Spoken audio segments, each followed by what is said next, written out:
It was a chilly Thursday night in the quiet suburb of Maplewood. The streets were normally calm, with only the occasional car passing by. But that night, something changed. At the local jewelry store, Silver Shine, the peaceful routine was shattered by a brazen break-in. The store owner, Mr. Davis, arrived early the next morning to find the front window smashed and display cases ransacked. Several valuable pieces of jewelry were stolen. But what caught his attention was the faint footprint near the back door and a torn piece of fabric caught on a display case. These clues would soon become critical. Detective Laura Mitchell was assigned to the case. She quickly reviewed the security footage from nearby cameras. The footage showed a man in a hoodie and jeans, wearing gloves, entering the store just before closing time. He moved quickly, smashing the glass cases and grabbing as much jewelry as he could before fleeing into the night. But the most intriguing part of the footage was the presence of a young woman, Emily Carter, a regular customer, who had been in the store just before the break-in. She appeared to have seen the suspect and was trying to remember details. Emily was cooperative, giving a description to the police. A man in his early 30s, about 6 feet tall, with a distinctive tattoo of a snake on his hand. Over the next few days, the police worked tirelessly. They tracked Emily's movements, interviewed her friends and family, and examined the footage more closely. Emily's testimony was vital.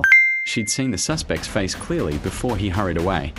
However, just as the investigation was gaining momentum, Emily suddenly disappeared.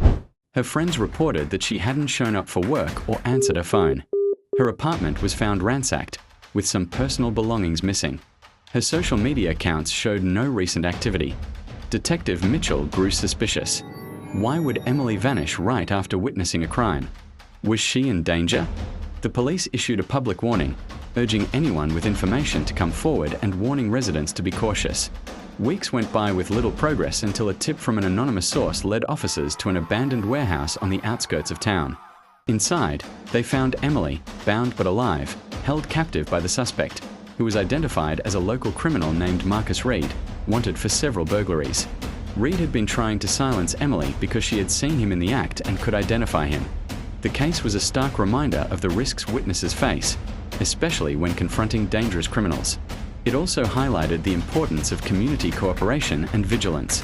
In the aftermath, Emily was reunited with her family, shaken but grateful to be safe. Reed was charged with multiple crimes, including kidnapping, burglary, and assault. The case closed with a reminder: bravery in the face of danger can save lives, but safety must always come first. Moral of the story: never underestimate the power of a witness. Their courage can bring criminals to justice, but they must also be protected. Crime stories like these serve as a warning that evil lurks even in the most peaceful neighborhoods, and it's up to all of us to stay vigilant. And that brings to the end of the story. Don't forget to like, share, and subscribe to our channel. Thank you.